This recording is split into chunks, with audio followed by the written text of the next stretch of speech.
Hi all, welcome to football arena. അടുത്ത റൗണ്ടിൽ അർജന്റീനയുടെ എതിരാളികൾ കേപ്പ് വെർദെയാണ്. അത് ഇന്നത്തോടു കൂടിയാണ് തീരുമാനമായത്. നമുക്കറിയാം, നാളെ അർജന്റീന ഒരു മത്സരം കളിക്കുന്നുണ്ട്.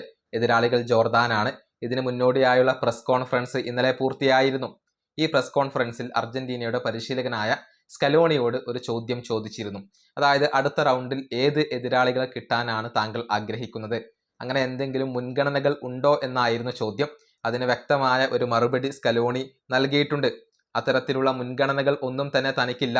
അങ്ങനെ താൻ ആരെങ്കിലും ചൂസ് ചെയ്താൽ അത് അവരോടുള്ള ഒരു അപമര്യാദയാകും.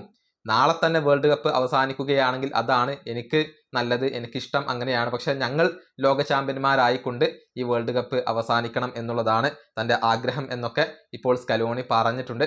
അദ്ദേഹത്തിൻ്റെ വാക്കുകൾ ഇങ്ങനെയാണ്: ഏതെങ്കിലും ഒരു ടീമിനെ ലഭിക്കാനാണ് താൻ ആഗ്രഹിക്കുന്നത് എന്ന് പറഞ്ഞാൽ അത് ആ ടീമിനോട് ചെയ്യുന്ന അപമര്യാദയാണ്. എതിരാളികളുടെ കാര്യത്തിൽ എനിക്ക് അങ്ങനെ മുൻഗണനകൾ ഒന്നുമില്ല.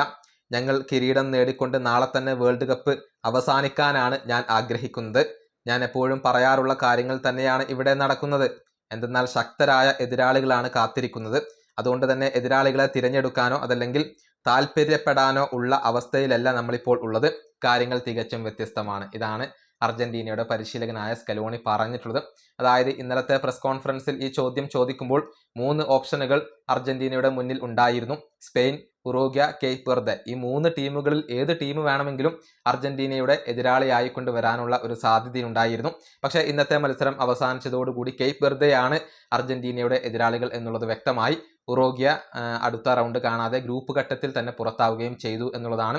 ഏതായാലും അർജന്റീനയെ സംബന്ധിച്ചിടത്തോളം താരതമ്യേന കാര്യങ്ങൾ എളുപ്പമാണ്. സെമി ഫൈനൽ വരെ അത്ര കടുത്ത എതിരാളികളെയൊന്നും അവർ നേരിടേണ്ടി വരില്ല എന്നുള്ളതാണ് ഇപ്പോഴത്തെ അവസ്ഥയിൽ നമുക്ക് പറയാൻ സാധിക്കുക.